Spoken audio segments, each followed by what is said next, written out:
بسم الله الرحمن الرحیم. نن زموږ د طریقة العصریه د اولې حصې 151 نمبر سبق دی، یعنی 151 نمبر، او الدرس السادس والثلاثون یعنی شپږ نمبر درس دی. په شپږ نمبر درس کې به موږ املا کوو، خو د هغه املا نه مخکې املا تاسو ته مخکې تعریف کړی دی. زه کوشش کوم بار بار تعریف کوم چې دا زموږ پوره عمر دپاره یاد وي. املا وی په صحیح طریقې سره د عربی عبارت ویل او په صحیح طریقې سره لیکل، په روانه باندې عربي ویل او په صحیح طریقې سره لیکل، دې ته املا وی. نو اوس موږ لرا کړي دي قواعد الاملا، یعنی د املا ضروری قاعدې، د املا ضروری خبرې. نو هغې کې یو دی موږ سره التاء المفتوحه، التاء المفتوحه. د دې نه مخکې یو تا مونږ ویلې وه، هغې ته وایي التاء المربوطه.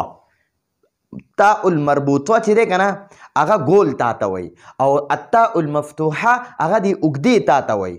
ټیک شو جي. اوس به درته زه فرق هم پکې وکړم. نو په دا اوږده تا چې ده که نه، التاء المفتوحه، تاء المفتوحه ما ورته مخکې لیکلي اوږده تا، اوږده تا. ټیک شوه. یو وړه تا وي او یو اوږده تا وي، یو ګول تا وي، یو داسې اوږده تا وي. وګورئ دا اوږده تا ده، او ګول تا دا ده. ګورئ داسې وي، داسې وي. لکه ګورئ مثلا ګورئ فاطمتو، فاطمتو. وګورئ دا اوږده، دا ګول تا ده، ګول تا. دې ته تاء المربوطه وایي، تاء المربوطه. او دې تا ته چې دی که نه، دې ته تاء المفتوحه وایي، تاء المفتوحه. ٹھیک شو. دا تاء المفتوحه دی اوږدې تا ته وایي، دا د دې خپل نوم دی. اوس به دا تاء المربوطه، دا ګول تا کوم ځای کې راځي او دا اوږده تا به کوم ځای کې راځي. نو د دې ګول تا خو مونږ خبره کړې ده چې دوو ځایونو کې ګول تا راځي. چې کله یو تا وي که نه، او د هغې تا نه مخکې حرف باندې زبر وي، هغه اسم واحد وي، واحد اسم وي، او د هغه په اخره کې تا وي، او د دې تا نه مخکې حرف باندې زبر وي، نو داسې تا به ګول لیکو. ټیک شوه. اوس دا فاطمتو دی که نه، فاطمه واحد یوه جینۍ ده، د هغې نوم دی. ټیک شوه. فاطمه د یوې جینۍ نوم دی، نو د دې په اخره کې تا ده. نو دا تا به مونږ اوس ګول لیکو که اوږده به لیکو. نو دې کې به اوس مونږ سوچ کوو، د دې تا نه مخکې حرف ته به وګورئ، که په دې مخکې حرف باندې زبر وي که نه، نو دا تا به ګول لیکي بیا. ټیک شو جي. د واحد اسم اخره چې کومه تا راځي، د هغې تا نه مخکې حرف ته به وګورئ، که په هغه مخکې حرف باندې زبر وي، نو دا تا به بیا ګول لیکي، او که په هغه مخکې حرف باندې زبر نه وي، بیا به دا تا اوږده لیکي. بس دا یو شرط خو پوره شو. اوس عمده ګول تا په دویم کوم ځای کې به راځي. هر داسې اسم، هر یو داسې اسم چې د هغه په اخره کې یا راځي، یا دا ګول یا نه ده، دا راځي. او د داسې اسم جمع چې ده که نه، د داسې اسم چې د هغه اخره کې یا وي، واحد اسم دی، اخره کې ګول یا ده، نو د داسې اسم جمع چې راځي که نه، نو د هغې جمع په اخره کې به هم ګول تا لګي. لکه اوس وګورئ غازي دی، غازي، غازي، غازي. د دې غازي په اخره کې ګول یا ده. نو اوس دا دې ته غټه یا وایي. ټیک شوه. دا چوټي یا ورته وایي، چوټي وړه یا ورته وایي.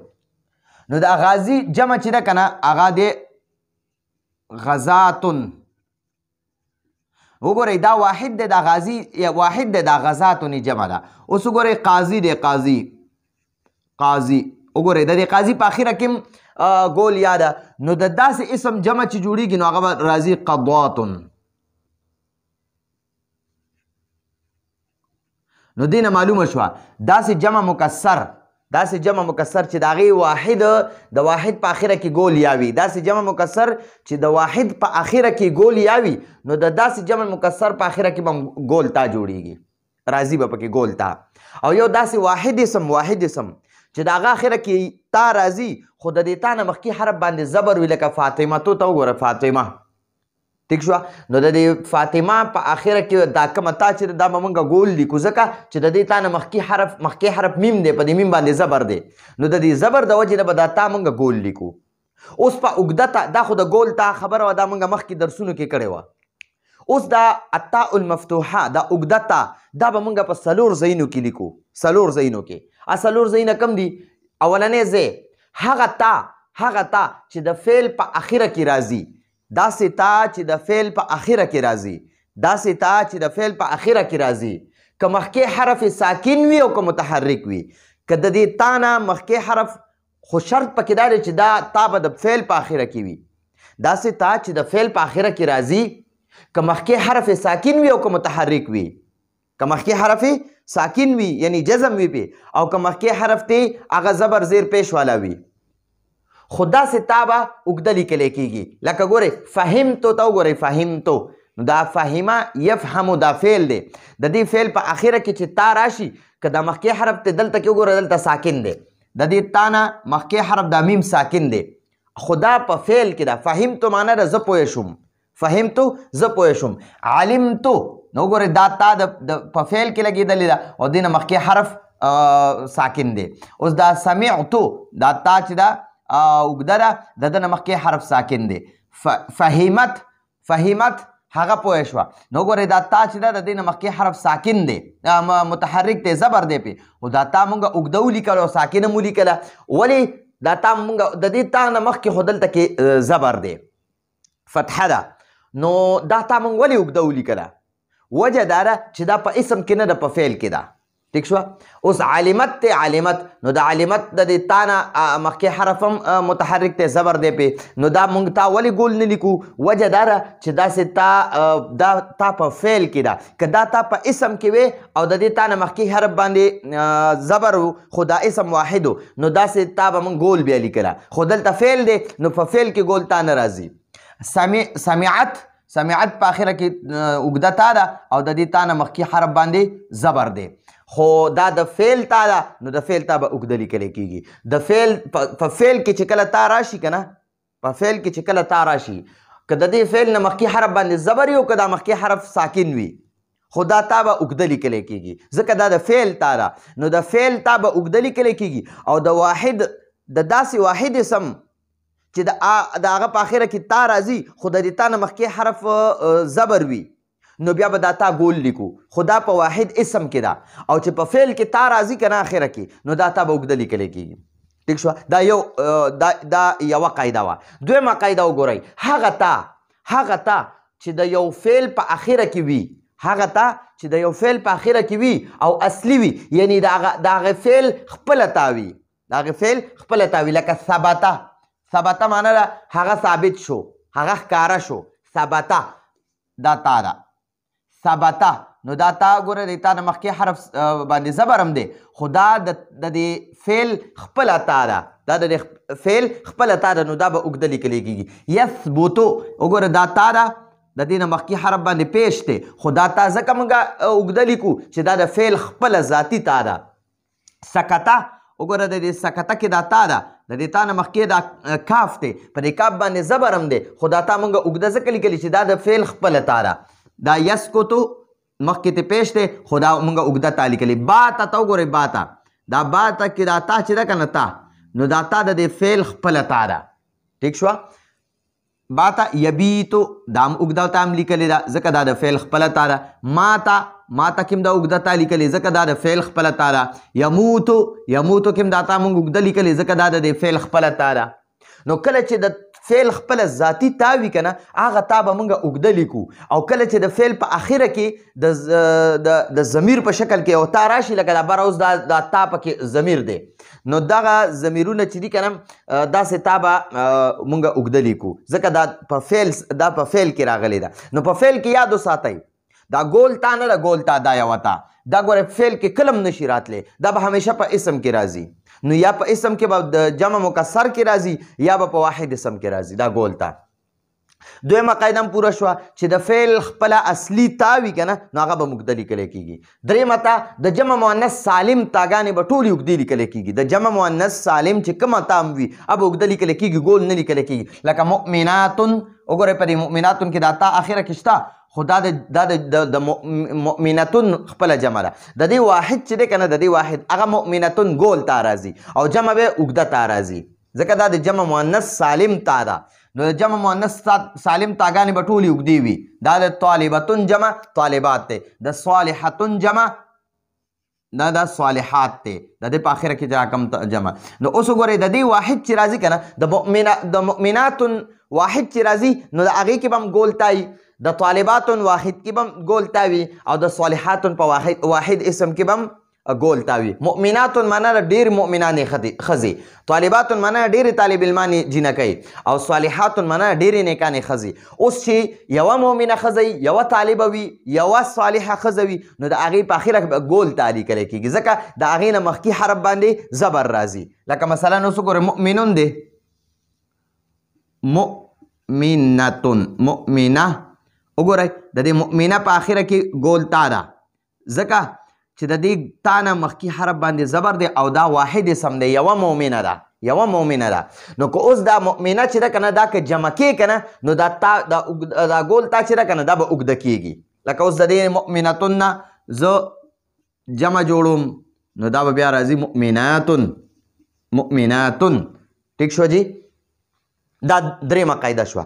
څلورمه او اخري قاعده وګورئ. څلورمه او اخري قاعده هغه ته چې د واحد اسم په اخره کې وي هغه ته چې د واحد اسم په اخره کې وي او مخکې حرف مفتوح نه وي مخکې حرف باندې زبر نه وي داسې تا چې د واحد اسم په اخره کې وي خو د دې واحد اسم په اخره کې چې کوم تا وي که نه د دې تا نه مخکې حرف باندې زبر نه وي یا جزم وي یا زیر وي یا پیش وي نو داسې تا به موږ اوږده لیکو. لکه زیتون دی که نه زیتون زیتون په دې زیتون اخره کې تا ده دا مونږ ولې دا ګول نه ده لیکلی وجه دا ده چې د دې تا نه مخکې دا یا ساکن ده یا ساکن وګورئ دا یا ده او په دې باندې جزم دی. دا ثابتون دی ثابتون د ده په اخره کې هم ګول تا ده دا اوږده تا ده ځکه د دې تا نه مخکې حرف باندې زبر نه دی بلکې زیر دی. او شرط د ګول تا لپاره شرط دا دی چې د واحد اسم په اخره کې وي خو د دې تا نه مخکې حرف باندې به زبر وي. نو دلته وګوره دا تا چې ده د دې نه مخکې حرف باندې جزم دی د دې تا د نه مخکې حرف باندې زیر دی او د دې تا نه مخکې حرف باندې پیش دی پیش. او زمونږ شرط څه دی؟ شرط دا دی چې د کله د یو واحد اسم په اخره کې تا وي که نه خو د دې تا نه مخکې حرف باندې به زبر وي. لکه اوس مؤمنتون دی مؤمنتون دلته ګول تا ده ځکه وجه دا ده چې دا واحد اسم هم دی او د دې تا نه مخکې حرف باندې دا زبر دی. نو چې زبر وي د تا نه مخکې حرف باندې زبر وي واحد اسم وي نو داسې تا به موږ ګول لیکو. او چې د تا نه مخکې حرف باندې جزم وي یا زیر وي یا پیش وي نو دا تا به موږ اوږده لیکو چې د واحد اسم په اخره کې وي. ټیک شوه؟ نو دا زمونږ په دې څلورو واړو حالتو کې به تا اوږده لیکلی کېږي او دوو حالتو کې ما تاسو ته ویلي دوو حالتو کې به تا مونږ ګول لیکو. یو د جمع مکسر